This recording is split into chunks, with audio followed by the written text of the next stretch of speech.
Well, unfortunately, Fuzzy Belvedere, started Friday while we were on Breakfast at Boom. We started learning all of these rumors coming out of Nate the Hate and several other people that the Master Chief Collection was going to be going over to the Switch 2 and the PS5. Now, you've heard me say this before. I am never going to be the guy that signs off on putting Gears, Forza, and Halo on any other console. I'm just not built that way. And you guys and gals got to understand that. But I also understand the business of business. And gaming business has become very profitable for these corporations who want to make money. But it's also been a lot of loss. If there's anything that we can take away from 2024, the loss of jobs in the gaming industry is unprecedented. You have to understand that. Thousands upon thousands of people lost their jobs from corporations, from businesses, from departments that are making money. And let's not talk about studio closures. There's been a boatload of them, and maybe some of the studios you personally don't know, but that's still someone's livelihood. That's still someone's investment. And look, these companies need to make money. Now, do I honestly care how much money Microsoft makes? The answer is no. It really isn't. But the way I look at it is, and I want to kind of bring us back here for a second and walk with me with this, okay? How many of you in the class, raise your hand, ran the gambit when PlayStation was forced by MLB to put the show onto Xbox and Nintendo Switch? So I understand, and I have seen it out there where people are running the gambit or, running these victory laps where Halo is going to be on PlayStation. Is that weird? You know what? That is incredibly weird. And I don't know if I can't even say with a straight face. Gears of War 1, the Ultimate Edition, rumored to be releasing on the Switch and on PlayStation 5 this year. Is that weird? Yeah, man, that's freaking crazy, right? That is like, what world are we in? Bizarro world? Like when that's actually happening? But that is happening, folks. So look, I understand a lot of old guys in the chat here. J Mac, I see you, brother. Gray beard like me. Joe Dunmore's another gray beard. Big Mad Mo. We're all gray beards. We get it. In our hearts, we don't like it, right? We're never going to bend the knee to it. But unfortunately, folks, it's a reality. But what I want to do, Fuzzy Belvedere, before I hand the mic over to you and kind of get this, I want to throw a graphic up on the screen, okay? Because this really should be all that you should care about as an Xbox-centric gamer. Check this out for a second, folks. You're not going to see us. You're going to see the graphic. Boom. Now take a look at that screen. That screen depicts 9 games that are possibly launching this year. They're all AAA bangers, right? Now, granted, Avowed is confirmed. Doom is confirmed. Outer Worlds, Fable, South of Midnight, Call of Duty, those are all confirmed. What we have a good read on is Oblivion. Clobriel's talking about it. A bunch of people have reported on it from certain websites that basically this thing exists. So I believe it. And I've talked to somebody that said that in fact, it does exist. Is that releasing this year? I believe it is.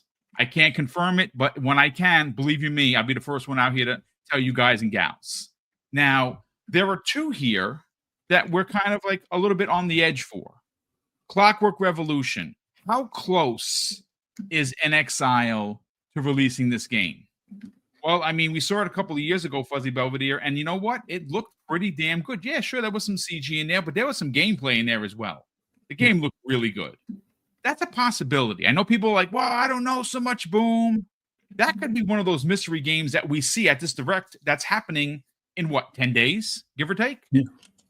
Gears of War E-Day was just rumored by Nate the Hate and several people, including Mag, former member of Primetime Gaming, current member of Colt Eastwood's XNC on Monday evenings, has confirmed that E-Day could in fact be dropping, as well as, and again, this is the second topic of the show, we're going to get into it, regarding Gears of War, the Marcus Phoenix collection, possibly releasing not only on this Xbox, it could launch day and date on PlayStation, but we'll see.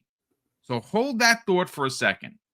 But Fuzzy, I'm going to remove this graphic and put our beautiful faces back on here. Folks, look. If you don't want to hear me out and you're so pissed off that I'm the Charlie Brown teacher to right now, I understand that you're in your feelings over this. And you know something? I was there early last year. I would give Sony guts. They'd get the middle finger from me. That's what they would get. But I'm not running the business. And if I was running the business, I'd run the business to the ground. Because what the hell do I know? I don't got a business degree. I'm just a knucklehead podcaster.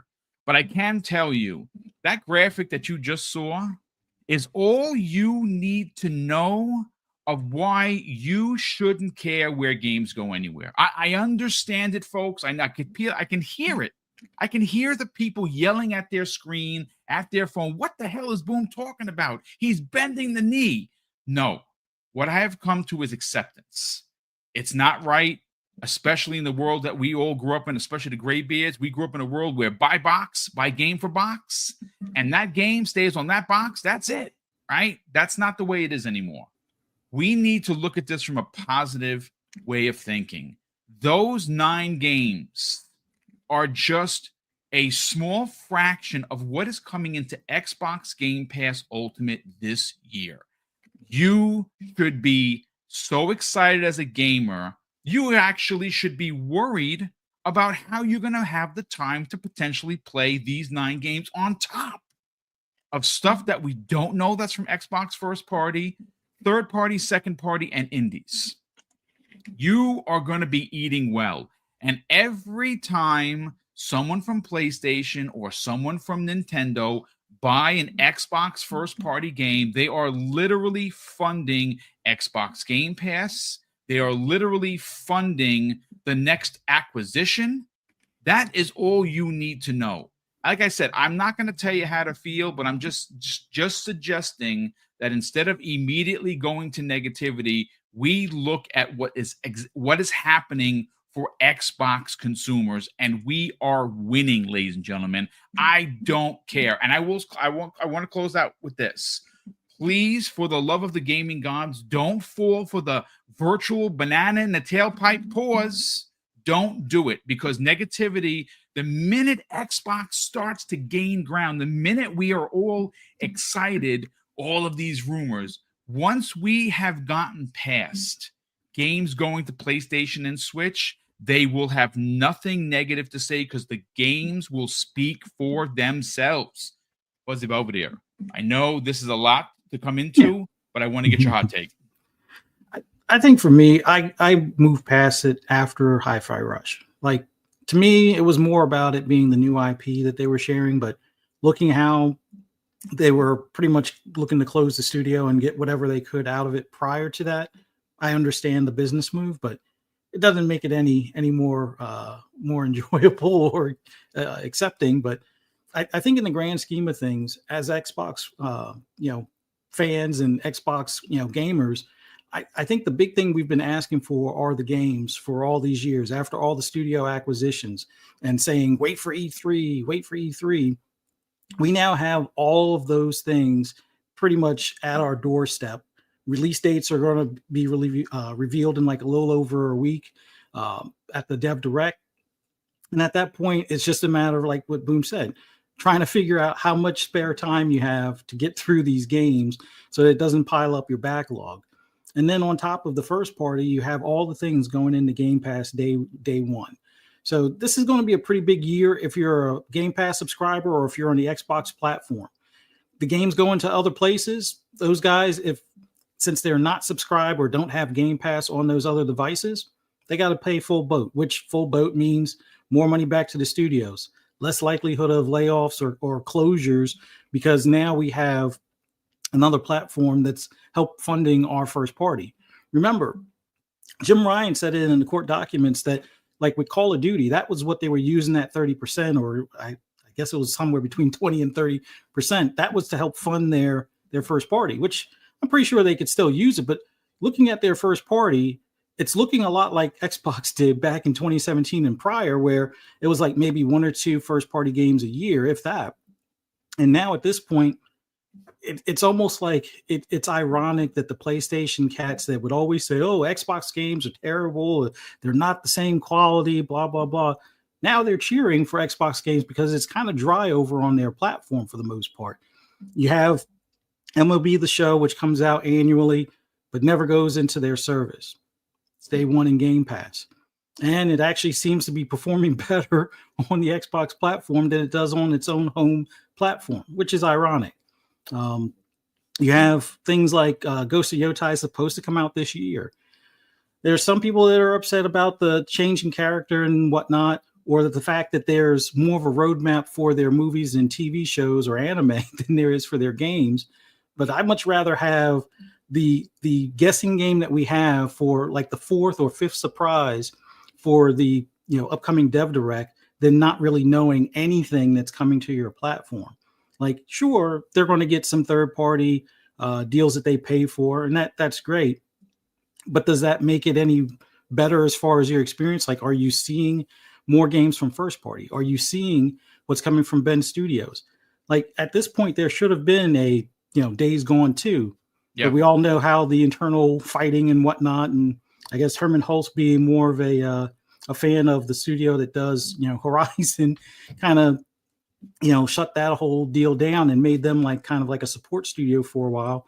And now rumor is they're working on a games as a service, which more power to them. Hopefully they survive, unlike Firewalk or whatever that other studio was with Concord and stuff. But I think at this point, the bigger thing to look back at is we have so much in the next, I would say 3 to 5 years, as far as a roadmap, that you'll constantly have something to play. Now, not everything is going to be for everybody, but there is going to be, I would say, at least 1 or 2 that you can probably cherry pick from that, or cherry pick from the items that are coming to Game Pass monthly. But I think for me, the big thing is the games. Indiana Jones was larger than I expected. As far as I figured maybe an Uncharted or like a Tomb Raider in first person, but on a smaller scale, because I didn't think they had as much development time as they did. Sure, it was worked on prior to the acquisition, but I still didn't think it was going to have quite the scope that it wound up having. And now we know there's going to be pretty much like a trilogy of these. So we have another one that's already in the works. We have the DLC probably coming, next year or later this year even. And you're going to have another one probably within the next 3 to 5 years on top of that. So it goes to show that the way this plan is going to work out, we'll get more of the games from more of the studios. More of the studios will have more teams to make more games. Yes. And that gives them the freedom to experiment or be weird with some games. Like, I'm still waiting for the announcement for Project Shaolin, which is totally not something you would normally expect from Xbox. But if it's what I think it is, I think that's going to be one of those little gems that winds up in Game Pass or on the platform that we're all going to be, celebrating, much like whether it's a Teenage Mutant Ninja Turtle, like side-scrolling beat 'em up type of thing, but with like RPG elements or something like that mixed in. I think those are the things that we should be celebrating coming to the platform. The fact that more things from Square and more things from Sega that skipped the platform last generation completely are now coming to the platform. So this notion that Xbox is dying or is dead, this zombie theory of sorts, needs to die with that whole notion that Xbox has no games. It pretty much has all the games, so much to the point where it has to share with other platforms. So I'm not worried about the other games going to the other platforms. The way I look at it is, if you're a diehard Halo fan, get on that multiplayer and egg on those noobs from PlayStation that are going to be on there. Wreck them if you can. And that would be the way to settle the console war that will carry on until there are no more consoles, until we're just using branded controllers on our TVs or whatever the case may be. Now, that may not be for like another 20 years or so, but I think the way Xbox is moving, the fact that we're hearing from Jason Ronald about the Xbox OS, and that would be something for those that are upgrading to PC or eyeing some of those handheld PCs. That will be the next step, to have more of a console-like experience, so you don't have to worry about all of the nitty-gritty with tweaking or tuning your PC to get the game to run properly. I think the step that they're moving is blurring those lines between PC and console. Yeah, it makes some of those in the console space feel like they're being neglected, but it's a way to ensure, guarantee that your current library can move forward with you. If they kept on focusing solely on console and ignore their Windows presence on PC, at some point it's going to be the end of the road for support on Xbox, the original Xbox, or even the 360 titles. They've closed the stores, but the digital content that is in your library is still yours to keep. Yep. And with these consoles having disk drives, if you have the original launch edition Series X, you can still put those discs in to get some of those games authorized so you can have it as a digital copy on your machine. You'll still need to have the disc in place when playing it, because they didn't have, since the 2013 situation with the DRM didn't quite land as they expected. We still have to, have it where it recognizes the original disc as the owner. But I think in the grand scheme of things, it's all about games.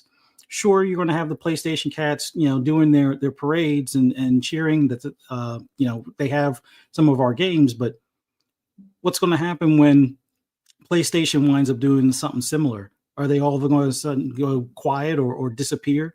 A lot of them were the same ones that were saying it was over for Xbox when games went to PC, and that PlayStation would never do that.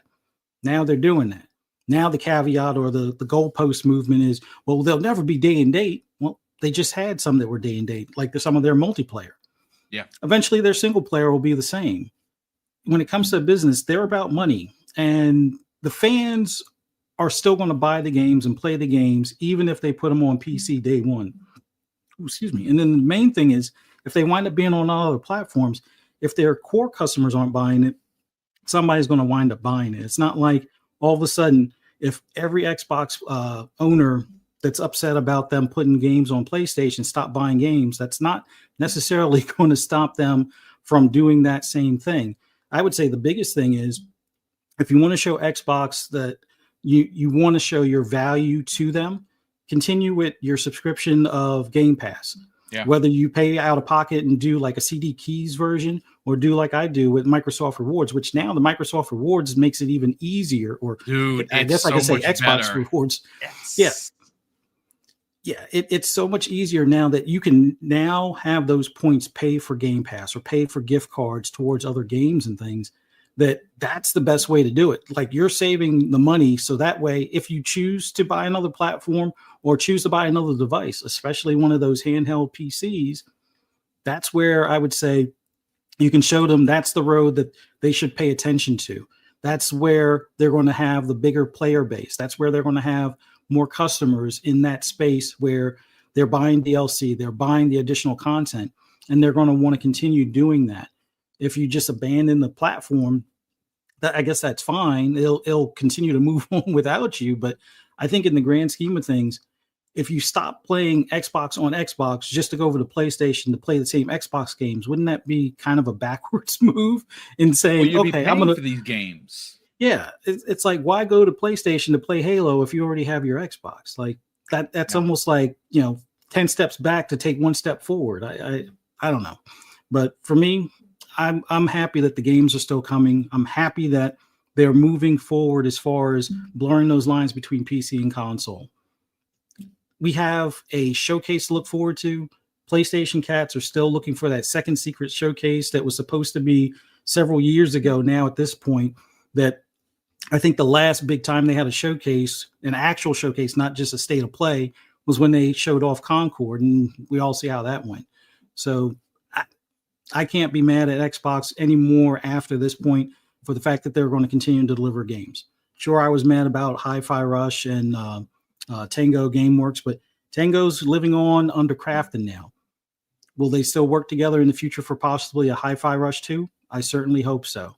But Yes. as it speaks right now, I'm much more excited and looking forward to things like South of Midnight, Clockwork Revolution, possibly more expansions for Starfield. I think we have, was it Starborn is another one that's in the works, and whatever Bethesda's online studios working on Project Kestrel is another one Which to is look supposed to forward be a to. big game. It's a AAA bomb that they're working on. It's not going to be. I'll put it to this way: what they're working on isn't going to be a schlub like Fallout 76 was when it first came out. It's not going to be that. They are cooking, and the reason why they can cook is because Xbox owns 30 plus studios. There's no rush to get it out. That's the difference. Yeah.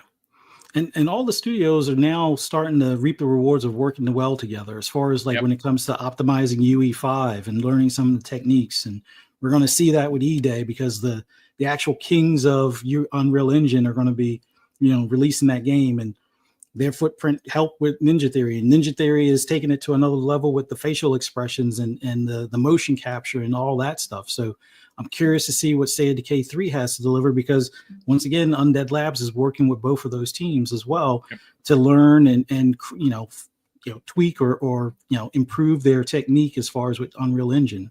But even the in-house engines, like what was used for Indiana Jones, just imagine that now for Wolfenstein moving forward, or any other games that or any other Xbox studio might use that engine. So yeah, the future is bright for Xbox. It's far from dead. Pretty much, I know there are people that are like, well, look at what happened to Sega. Well, Sega's still alive and kicking. They're not doing hardware. I don't think that's going to be the case for Xbox. The big thing with Xbox is that they have this new service where, sure, you can get it on the TV, but they're still going to want it on PCs. They're still going to want a console under your TV. Now, I would say 2 generations from now, they might stop making that themselves and have their partners make them. But even still, if you look at things like the Surface laptops versus other Windows laptops out there, that's not going to be much more of a different scenario where you still have a PC. It's just that the Surface is going to be the premier or the premium one, for the price point, to be able to use all the advantages and functions of the Windows, operating system. So future Xboxes will probably be the same. The best one that you'll be able to buy out of the box without any modifications will probably be the one made by Xbox. And then you might get one from ROG Ally that may have more memory or more hard drive space, or has a faster, bus or something like that. So I wouldn't worry about Xbox's future at this point, more so just scheduling the time to play the games. And that's the big thing, that's what this hobby is about, enjoying the games. Tune out the negativity, because all it's going to do is just spiral you down into what PlayStation cats are looking at now, where their future is pretty much a game that they've already complained about with Yotai, and that Fair Games is that one that they're all quiet about now, considering how Concord did. So I'd rather not be in that scenario. Listen, great points all around. And I do want to kind of shout out, here we go. K/C in the chat says, if you want to know the future of gaming, just pay attention to what Xbox is doing. And I think that's a beautiful point, because look, like I said, us old dudes, we don't like this, crossing the streams, blurring the lines of console, because that's not how we were raised. But this is a new generation. This is a new way of doing business. And look, I can't tell you how to feel, ladies and gentlemen, but what I can say with full authority is look at the Xbox roadmap for first party. Like Fuzzy just said, we know games that are potentially launching this year, next year, and into 2027. Sony can't say that. We also have to remember that with games going to Switch, with games going to the PlayStation 5, Xbox has officially become the biggest games publisher in gaming, meaning they're bigger than EA and 2K and everyone else underneath them. The more money they make, the better chance that they're going to own a 2K.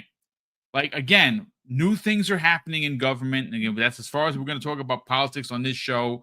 But new people are moving into office. where buying corporations or buying other companies is going to be less stressful. Microsoft is waiting. They are perched and they are waiting for the next acquisition. Is that going to come the way of Studios First? Big acquisition in 26? I have no idea. I'm not a fly on the wall, but I can tell you, you've heard from the people in charge of the money. Satya Nadella himself said they are not done shopping, which tells me that someone like a 2K could be, be up for grabs. Who knows? And well, if you already own Call of Duty, you might as well own Grand Theft Auto as well.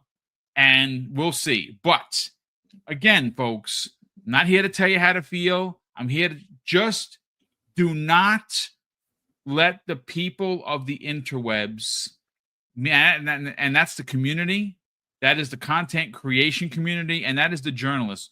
Don't let them sell you on Xbox being sour, or that you should be sour.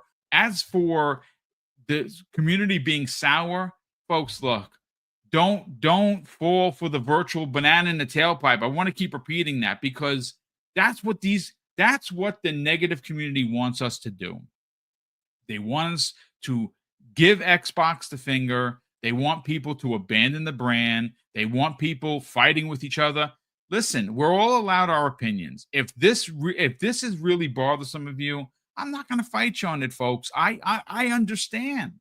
I have evolved to understanding and accepting. Now, maybe I'm a knucklehead for doing so, but I am also a retired guy who pays a certain amount of money for a whole lot of games in a service that no one else in the industry is doing. Plus, you have EA. Yes, you have Ubisoft, Ubisoft Plus, but those are not giving you the same volume of games that Xbox Game Pass is doing. You're getting first party, you're getting third party, you're getting second party, and you're getting indies. That is an amazing service. And again, like I said, if you are, frugal and, gamer, you can go to CD Keys. They had a 3-month block just on Sunday for $24.13. Think about how much you're paying for that. That is a pinch over $8 a month. I actually sent it over to someone that had asked me. He says, he kept seeing everyone like posting that they're paid up until I'm good until January 7th, 2028. And that's awesome, right? Like I don't have to, I don't have to spend any money. I already gave them my money. I'm good. So, of course I share the wealth and I sent him the link and he went and bought a whole bunch of them. Maybe bought a year. I don't know, but it's there for you to find. And even if you're only paying the $20, Fuzzy, you are getting so much value, especially this year. Just remember the graphic I threw up on the screen. There is a good chance that we're getting all of those 9 games at $76.43, folks. Just do the math. Just do the math. It's a pinch under $700 that you would spend on these games, not counting upgrades for the $30 for season passes and extra cloaks and daggers and swords and stuff. Think about that for a second. You are winning, Xbox community. I get it. We don't like the stuff going over to PlayStation, and I wouldn't give them oogats, but that is not the reality. We have to accept it. And when PlayStation does it, and maybe it doesn't happen in 25, maybe it happens in 26, who knows? But Sony needs money just like Microsoft.